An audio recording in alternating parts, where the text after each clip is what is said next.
It was 3:17 in the morning when the emergency call center received a signal.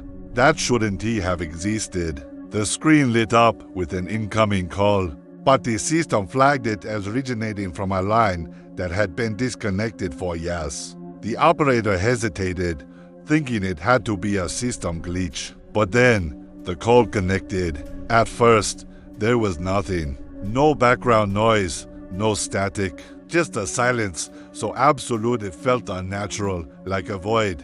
Then, a voice whispered, so faint it was barely audible, as if the person was terrified of being overheard. "Please, don't open the door." The operator tried to get a name, but there was no response. He asked for an address, still. Nothing. All he could hear was breathing, slow, controlled, and deliberate. It didn't sound like panic. It sounded like someone waiting. And then the line went dead.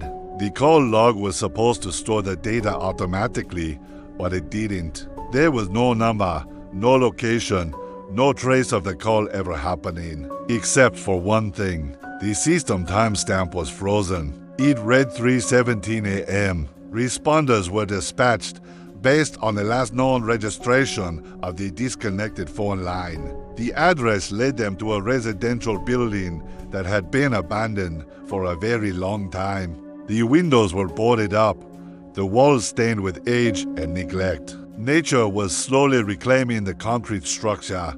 There were no active power lines connected to the property, yet one window on an upper floor was glowing with a faint, pulsing light. The front door, surprisingly, was unlocked. Inside, the air was stale, heavy, and strangely warm. A thick layer of dust coated almost everything, but the patterns in the dust told a different story. Some areas were recently disturbed, with clear paths suggesting someone had been walking through. These holes regularly, old family photographs lined the walls. Faces smiled from moments frozen in time, children playing, couples celebrating, elderly figures sitting peacefully.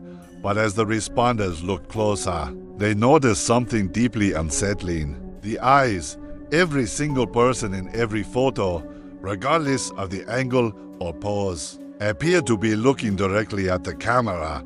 Their expressions weren't happy or sad. They were alert, as if watching. Clocks were mounted in nearly every room. None of them showed the same time. Some were broken, their hands shattered. Others had simply stopped mid-tick. But one clock, hanging near the end of a long hallway, was still working. Its hands pointed to 3:16 a.m. At the far end of that corridor stood a door that didn't belong. It was pristine, cleaner than everything around it. There was no peeling paint, no rusted handle. The floor in front of it was completely free of dust, as if the building had aged around this single, untouched object. And from behind it, a sound drifted into the hallway. Breathing.slow.steady.calm.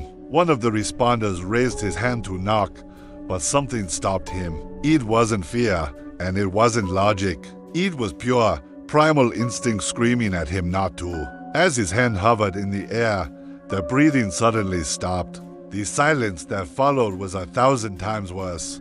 After a long, agonizing pause, the door slowly creaked open on its own. The room inside was empty. There was no furniture, no windows, no decorations on the bare walls. There were just dozens of small, digital voice recorders scattered across the floor. All of them turned on, their little red lights blinking in perfect unison. One of the responders cautiously bent down and picked up a recorder. It was worn to the touch, as if it had been recently used. He pressed the play button. A voice whispered from the tiny speaker, "Please, don't open the door." He picked up another one. It played the same sentence, but in a different voice. He tried a third, same sentence. Different tone. Some of the voices were trembling with raw fear. Others sounded completely exhausted. Defeated, a few sounded eerily calm, as if they had already accepted something irreversible. Forensic analysis later confirmed something that defied all explanation. Each voice on those recorders belonged to a different missing person reported. Over the last 2 decades, men, women, teenagers, the elderly, their bodies were never recovered. No suspects were ever identified, and yet all of their voices were here, perfectly preserved, repeating the same cryptic warning over and over again. The room contained no fingerprints, no DNA, no fibers, no signs of a struggle. But investigators did find something else. One of the recorders had a timestamp that didn't match the others. It was dated for 3 hours after the responders had already entered the building. The voice on it belonged to one of them. The man was standing right there in the room when the recording was supposedly made. He had no memory of ever speaking those words. In the days that followed, the building was sealed off. The story was classified, buried under red tape. The official report labeled the incident as an equipment malfunction combined with environmental hallucinations. But the responders knew better. They all began reporting the same recurring dream. A hallway, endless and dimly lit. A single, clean door at the end, and the sound of breathing from behind it. 3 days later, the responder whose voice was found on that last recorder vanished. His apartment was found locked from the inside.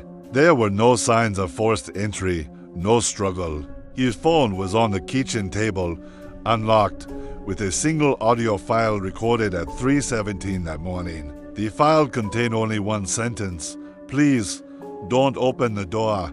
After that, strange reports began surfacing. People living near the abandoned building claimed that every night, at exactly 3:17, a light would turn on inside the hallway.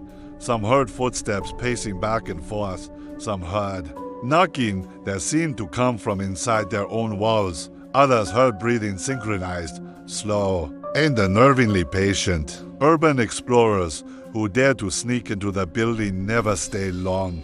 Their cameras would malfunction. Audio would become distorted with static.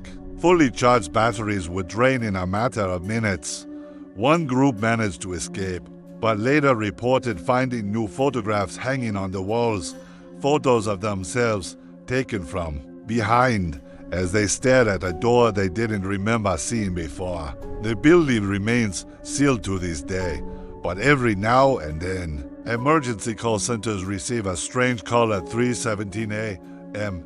No number, no location, just a whisper. "Please, don't open the door." And somewhere in a dark room with no windows, another little red light turns on.